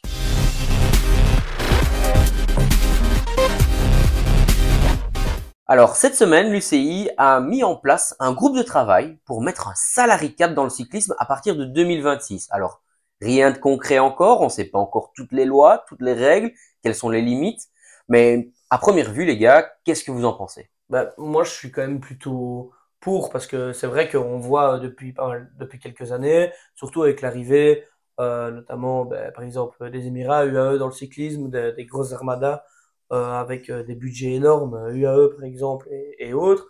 Ineos à l'époque, qui depuis pas mal d'années, à l'époque de la Sky, était déjà à des super budgets, ben, ça crée des disparités. On voit que sur un Tour de France, la course la plus grande du monde, ben voilà, il y a des équipes invitées. Cette année, il y aura une OX par exemple. Voilà, quelle est la différence de budget entre une OX et UAE par exemple? Voilà, on n'est pas tous amenés avec la même possibilité de gagner de victoire. Maintenant, je trouve cela bien d'y penser, mais difficilement réalisable, ou en tout cas difficilement réalisable d'une manière purement équitable, parce que les équipes partent déjà avec un backup, avec déjà des coureurs, avec déjà des partenaires, enfin, comment on va réguler tout ça, quoi? Donc on va dire à Ineos, ah ben aux partenaires, vous pouvez en donner moins. Enfin, c'est super compliqué à quantifier et c'est beaucoup de boulot, donc c'est bien d'y Mais penser de mon point de je vue. suis d'accord avec toi que c'est vrai que ça va un peu diminuer la différence de budget de chaque équipe, mais l'air de rien, pour moi, je suis pas trop d'accord parce qu'actuellement, un coureur qui est peut-être le meilleur coureur du monde, ben j'ai envie de dire Pogacar, eh ben il peut clairement se faire battre sur un Tour de France par une plus grosse armada que UAE autour de lui, enfin plus mieux organisé, j'ai envie de dire, avec Visma et Vingegaard et tous ses coéquipiers. Mathieu Van Der Poel peut aller battre Visma qui a peut-être la meilleure équipe sur papier parce qu'ils ont le meilleur coureur. Donc, personnellement, moi, je trouve que c'est vrai il y a un très grosse différence de budget parce que UAE et Visma, ils sont sur toutes les courses au top, mais ils sont pas tout le temps les meilleurs non plus, tu Oui, vois. les meilleurs, mais là, tu parles de la meilleure équipe contre la deuxième meilleure équipe, peut-être. Enfin, je veux dire, Ouais. les meilleurs. Il y a vraiment des équipes qui sont dans le plus bas du classement et que Pogacar fasse battre par que par Visma, par exemple, ou après, enfin, ou Van Der Poel par Van Aert, ou le contraire. Ça reste quand même les leaders au niveau des Là, budgets. actuellement, il y a des équipes qui sont obligées d'utiliser des mecs de la Devo pour compléter leurs équipes. Enfin, niveau stratégie, les mecs de la Devo, ça a moins un gros salaire. Et du coup, bah, ils les utilisent pour, sur les plus petites courses, compléter leurs équipes. C'est que là, déjà, il y a un souci, tandis que UAE peut se permettre d'acheter des leaders chaque année en plus. Et pourtant, ils Et roulent quand même avec l'équipe d'Evo. ouais, de temps en temps. Ouais. Ouais. Ben ouais, c'est quand même un sujet particulier. Aux États-Unis, le salary cap existe dans les sports de haut niveau, les ligues majeures. Et par exemple, il y a un système qui fait que certaines équipes peuvent passer ce salary cap, mais par exemple, le salaire ben, est taxé de manière plus importante et l'argent qui dépasse ça est redistribué aux autres équipes. Est-ce que vous trouvez que ça pourrait être une bonne solution? Par exemple, mettre un salaire de 10 millions à Pogacar, un exemple, et que le salaire qui dépasse le salary cap bah, soit simplement redistribué aux équipes comme Intermarché, Arkea, qui ont peut-être des plus petits budgets. Ouais, mais il faut voir aussi si le salary cap, est-ce que c'est ça le truc ou si c'est le budget total de l'équipe? Parce que on parle aussi de déplacement. Est-ce que ce sera encore rentable d'aller au Rwanda, d'aller en Colombie pour une équipe comme par exemple Wallonie-Bruxelles qui a été en Colombie début de saison et ça va leur coûter plus cher que peut-être ça va leur rapporter parce qu'ils vont perdre de l'argent en faisant les déplacements et même sur leur rapport de l'argent, ils pourront, enfin c'est parce que je te parle de Wallonie-Bruxelles, mais si c'est ils auront peut-être pas le budget non plus au max qui est possible. Mais UAE, est-ce que ça va vraiment être une équipe qui va aller en Afrique ou en Colombie, quoi? Ouais, mais Vas-y. c'est très très particulier parce qu'on en parlait avant et c'est surtout toi qui le mentionnais Hugo, c'est au niveau du matériel. Euh, Est-ce que ça va faire partie du budget? Est-ce que le staff aussi, est-ce qu'on dit un bon directeur sportif, on le paye plus ou pas? Et puis moi ben en toute transparence, je pense qu'il devrait y avoir des limites, oui, mais je pense pas qu'on devrait vraiment toucher à ce salary cap là parce que de un, les taxes aux Émirats Arabes Unis, ben, elles sont quasi à zéro. En France, c'est quasi impayable pour les équipes. Parce que ben, la magie du vélo, c'est ces petits poussés qui vont gagner des grandes victoires.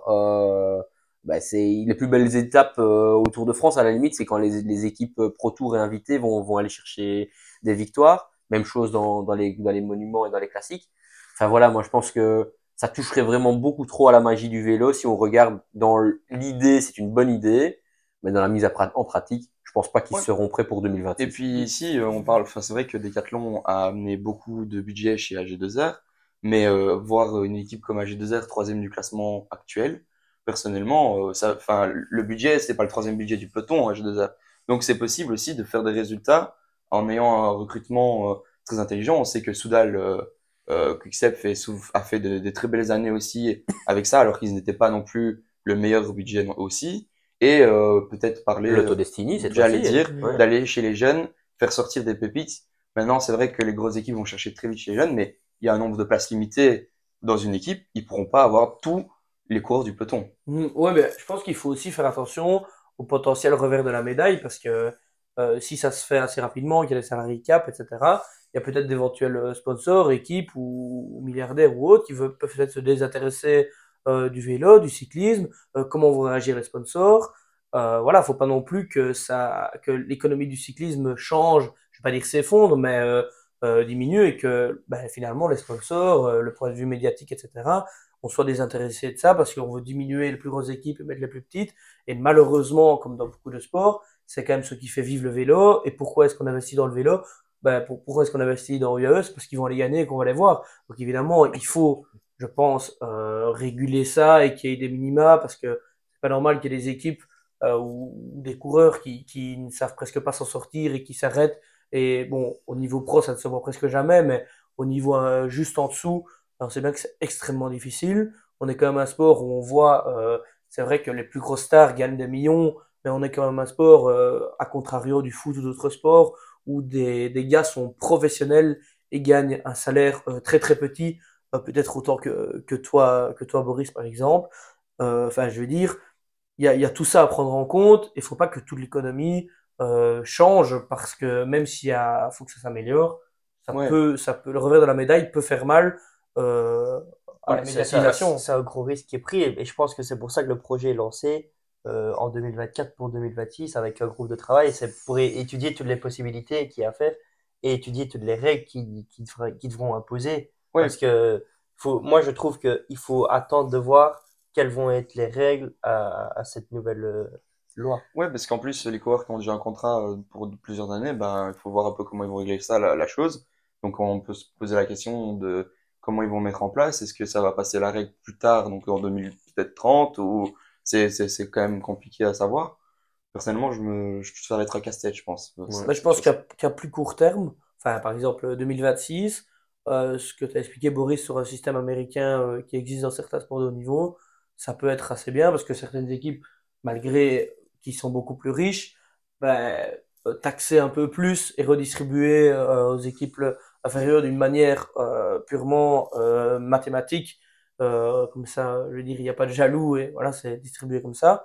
Bah, je pense que ça peut être pas mal et puis motiver aussi les équipes à voilà à rester et à qu'il y ait une certaine parité malgré que les équipes soient plus riches ou moins riches. Moi, j'ai peur qu'il y ait 6 coureurs par équipe qui soient vraiment très très forts et très très bien payés, et puis qu'il y ait tous les autres autour qui soient mal payés. Par exemple, qu'on se retrouve avec un jeune de Gal Club qui va devoir diminuer son salaire de X% parce qu'il n'est pas dans les, allez, 40 meilleurs coureurs du monde Mais actuellement. c'est un peu ce qui va se passer si à l'arrêt il n'y a plus l'IA. Ça, c'est Ouais. clair. Ça va Euh, peut-être redistribuer les leaders à d'autres équipes. ça, c'est ça le Parce but. que En fait, c'est ça UAE aussi. vont avoir un problème s'ils doivent Ouais, ils pourront plus avoir Almeida, Almeida, Tarkov, Sivakov, etc. Bah, c'est un peu ça Yates, aussi Del le souci. Toro. Mais même la même chose chez Visma et Bora et ainsi de suite avec on pourrait l'arrivée de avoir un Red Bull, l'air de Vingegaard rien. chez Arkea. Ça, j'ai des doutes. Eh ben, ça va, ben, on va passer aux courses de cette semaine. Allez.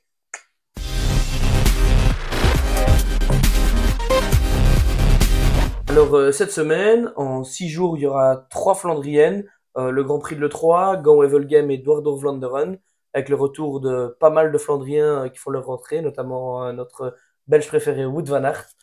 Ouais, c'est la plus belle période de l'année pour moi en tout cas, avec l'arrivée, on sent l'arrivée du Tour des Flandres avec Paris-Roubaix. C'est cette semaine-ci la répétition générale avec le 3, qui est peut-être une voire la plus dure des Flandriennes hormis les autres, puisqu'il y a une succession de monts qui est incroyable.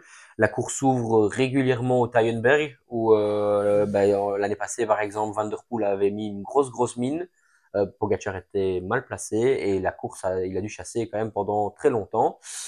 Voilà, c'est une très belle course, souvent en homme fort et on a rarement une surprise sur le 3. Oh, ben c'est les débuts, enfin, c'est la vraie période des Flandriennes. Maintenant, on avait la première répétition avec le Loop. Là, c'est vraiment la partie où les coureurs, normalement, qui visent le Tour des Flandres et Paris-Roubaix sont déjà en forme. Donc, on va vraiment avoir des réponses claires aussi sur la forme De des chacun. leaders. Ouais. Ouais, Ouais, puis là, entre le 3 et Tour des Flandres, il n'y aura pas 50% de gains de forme. C'est ça que j'ai envie de Il y dire. a une semaine. Et Ouais, donc, ouais. ouais, et puis il y aura quand même voilà le premier je veux dire le premier duel Van Aert-Van der Poel, mais avec Pedersen, avec Kung, avec Arnaud Delis, avec tout le monde. Philipsen. Philipsen ne fait pas le 3. Non. Ah, Philipsen non, fait non. Gant-Wevelgem Ah et ouais. Dordrecht-Vlaanderen. Mais c'est quand même la période la plus excitante de l'année, quand Mais même. on pourrait Franchement. passer les jours entiers devant la TV. Ouais, Regardez s'il y a ça. un E3 tous les jours, je pense que je regarderai la TV tous les jours du matin au soir. Ouais, c'est Franchement, sûr. Ouais. Et on va avoir les premières réponses sur l'Armada Visma Ouais. contre Van ouais, der en Poel. plus que Je me la réjouis de Vidéo voir est malade. de revoir Jurgensen sur une Flandrienne depuis qu'il a gagné Ouais. Paris-Nice. Donc Est-ce que le coureur norvégien Per Stan Agnes Agnes. sera là? je sais pas s'il sera au départ, j'ai pas la start list Ok, entière ouais. Enfin, ici. oui, mais de toute façon, ce sera, je pense, un coureur important dans l'effectif avec Peut-être pour Affini. remplacer la porte, justement. Ouais, tout à Il y a fait. une place de libre. Benoît aussi qui revient un Ouais, peu. je me réjouis quand même de voir Trentin, J'ai qui un est peu peur, un moi, de grand ça, fort. parce que De Wout Benoît? van Aert, Benoît je pense que c'est à 3 qui sont partis en stage, mais enfin, soit ils étaient en stage. J'ai peur le manque de compétition soit un peu Ouais. difficile. On le voit maintenant avec les périodes, ils répètent entre guillemets en stage les efforts de course. Donc, je pense que ça, ce sera pas marquant, mais c'est peut-être le retour dans un pays froid Ouais. après l'altitude et le soleil. Et je sais que c'est une course très dure. Ben voilà, on a vu un Matthews très en forme sous Milan-San Remo. Philipsen n'est pas là. Matthews fait le 3. Moi, je Pensez voudrais bien que- faire un top 5. Un top pensez- 5, mais la gagne, je pense qu'elle va se jouer entre trois coureurs, avec Van Aert, Van der Poel et Arnaud Pedersen. Delis. Arnaud Arnaud Delis Delis. qui pour moi, l'air de rien monte en puissance et je le verrais bien aller accrocher son premier podium sur une grosse. Enfin, il y a eu l'Omloop, mais ce premier podium ici sur cette période de semaine ici et c'est de bonne augure pour le Tour de Flandre. Toi, tu parles de Pedersen, mais moi, j'ai un trait que j'aimerais bien voir s'il est toujours en forme ou pas, c'est Skuns. Parce que on l'a plus vu beaucoup depuis allez, L'Estrade. Supérieur. L'Estrade. ok, ok, voilà, ouais. c'est ça que je voulais dire. Donc, on va voir l'état de forme. On va voir un Quinn Simons aussi, peut-être, certainement. Donc, Puis je me méfie aussi de Mohoric quand même, qui a montré vraiment qu'il était toujours là et fort. Et Voilà, à la s'il est Philippe là avec aussi. les autres. Ouais. Et au final, la Quick-Step, Asgreen était aussi présent dans le deuxième groupe à Milan-San Remo. Pedersen gagne le sprint du deuxième groupe et fait 13e. Casper Pedersen, ouais. Casper Pedersen. Donc la Quick-Step qui peut-être peut se relancer. Asgreen qui a déjà gagné le 3 Ouais. et Tour de Flandre, et je pense que c'est la même année. Ouais, c'est Donc, ça. Mais en général, le vainqueur de l'E3 est très proche de gagner. Oui, sauf sauf quand quand c'est c'est Wout Van Votre favori numéro 1? Van der Poel. Malheureusement, je pense aussi Van der Malheureusement, Poel malheureusement. qui va gagner et Van Aert sera un peu net neat. Bah, en fait, on a quand même encore beaucoup de points d'interrogation sur Van der Poel. C'est vrai qu'il était dans le premier groupe et qu'il a fait un gros effort pour revenir. Mais je me demande si Steven n'aurait pas pu faire cet effort-là pour Pedersen ou dans la montée pas. dans la montée pas, mais ça reste quand même l'année passée, il s'arrive à 4, on sait que les 4 sont en forme. Ici, il y a encore 11, 12 coureurs.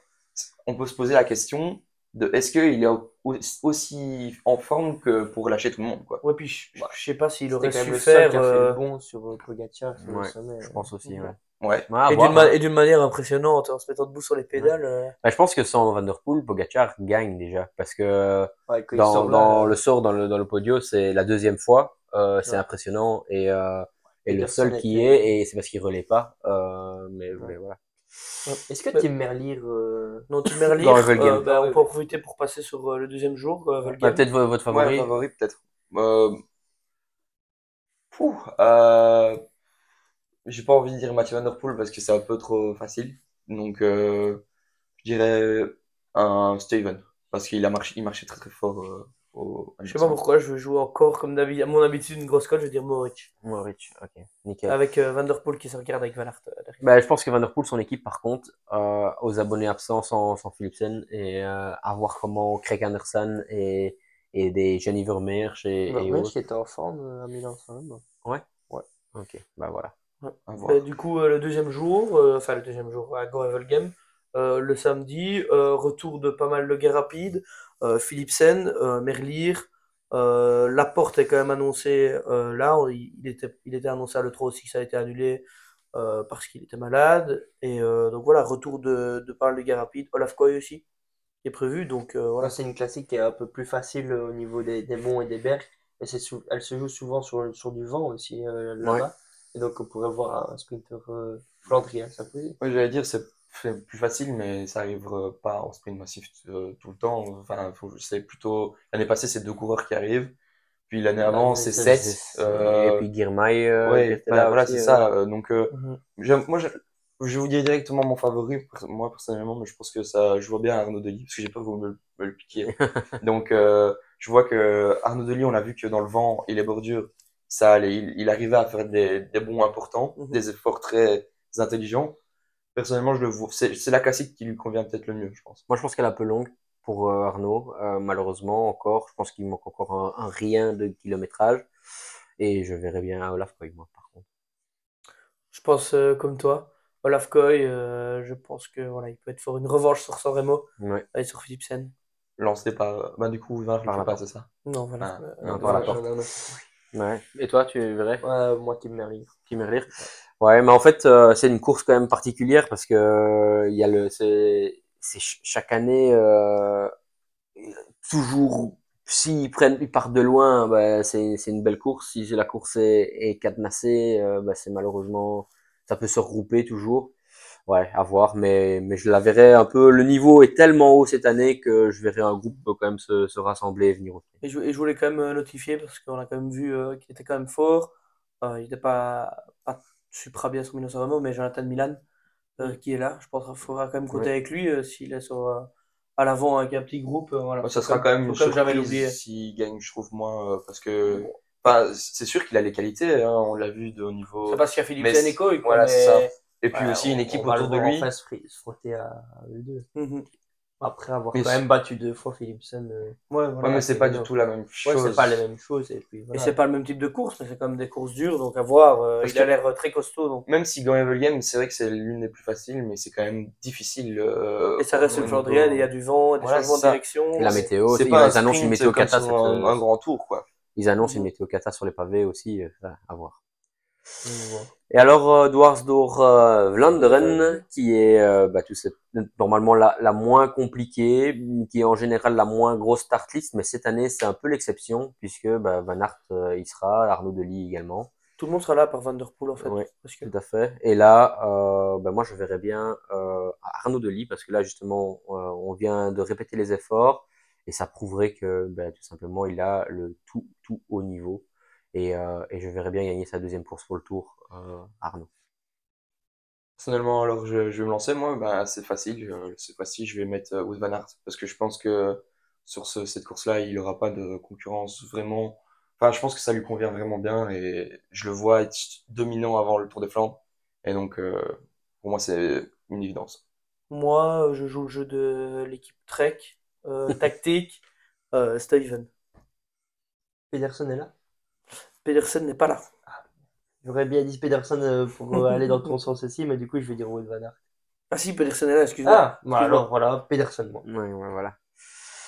Ben voilà, je sais pas s'il y a encore d'autres courses que vous voulez mentionner ou d'autres points que vous voulez mentionner. Et si vous êtes d'accord, sinon on passe au quiz. Allons-y. Yes.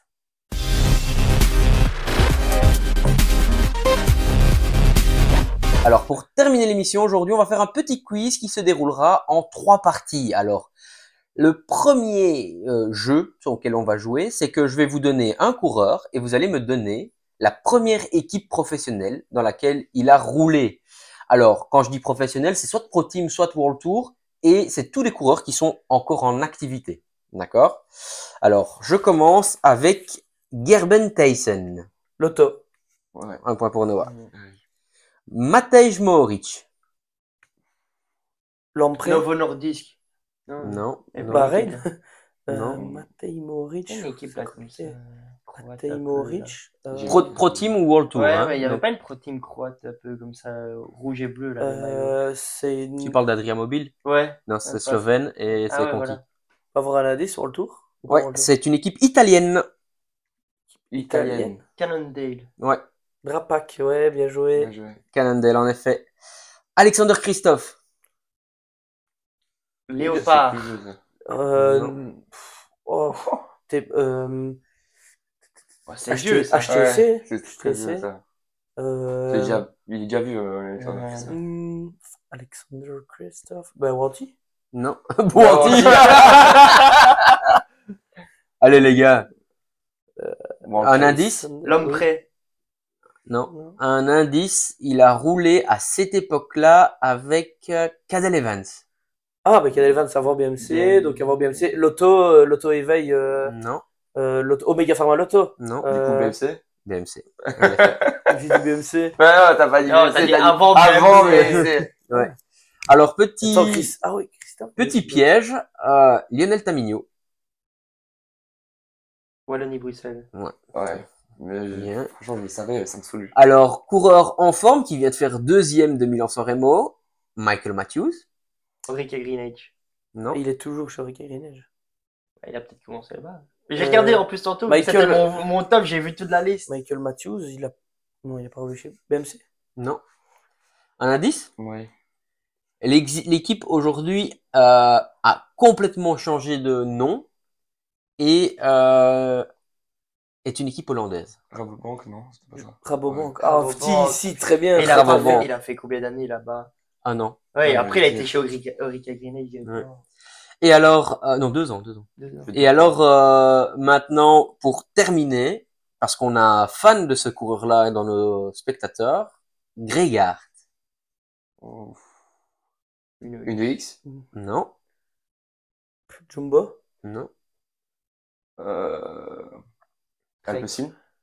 non. Trek. Vous voulez un indice? Ouais. Il est dans l'équipe qui est en bleu. Qui est en bleu. AG2R, Qui est en AG2R. bleu, non. Qui est en bleu. Astana. Astana. Ah, c'était ça, la Ouais, VX. ouais.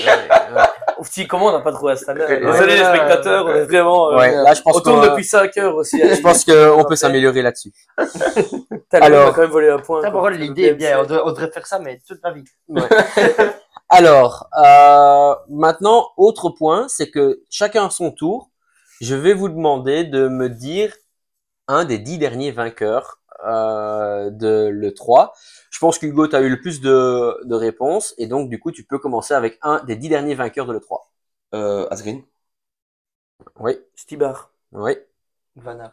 oui, Bonen. non, éliminé.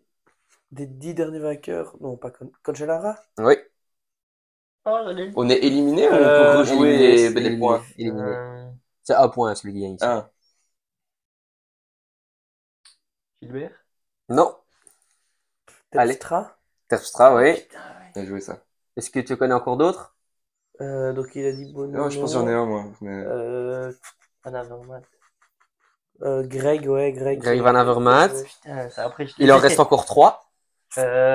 Mingles, ça n'a pas gagné. Non. Non. Un petit peu d'aide? Attends. Attends. Ouais, moi je vais te l'aide. Sagan. Oui. Ah, ouais, Ah, ça gagne, bien joué. Encore 2. Ah, Sagan, Nathan. je vais le dire avant. Non. Non. Attends. C'est que les coureurs qui ont... Un gros Il Il palmarès. roule toujours? Ouais. Ils roulent toujours et c'est les Christophe. 2 gros palmarès. Non. Les 2 gros palmarès. Les 2 gros palmarès de. 2 gros palmarès. Ah, Un, je pense pas que c'est votre premier réflexe d'y penser.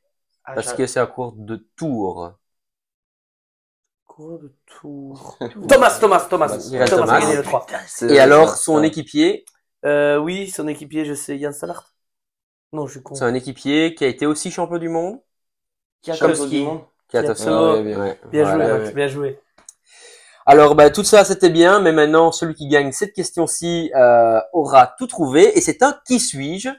Et donc, je vais vous lire tout simplement ma description, et celui qui me trouve aura gagné. Cavendish. Alors, je suis un coureur professionnel né en 1986 et je suis australien. Je suis né à Melbourne. Commençons par le commencement. C'est dans l'équipe ISD, une équipe italienne, que je commence ma carrière. Pas coutume pour un Australien, pardon. Après 2 ans, j'ai la Groves. non. Après 2 ans, Score j'ai la une chance. trente. Attends, Attends, laisse juste un une peu. chose aussi que j'aimerais bien dire, c'est que une fois que vous avez dit le nom d'un coureur, vous devez attendre que tous les autres aient répondu. Mais ça commence maintenant parce que j'ai. Ouais. Il n'y avait pas la règle. C'est vrai qu'il n'y avait pas la règle. D'accord. Après 2 ans, j'ai la chance de signer dans l'équipe World Tour Astana. J'enchaîne les belles performances d'un jour en Italie, mais toujours pas de grand tour pour moi.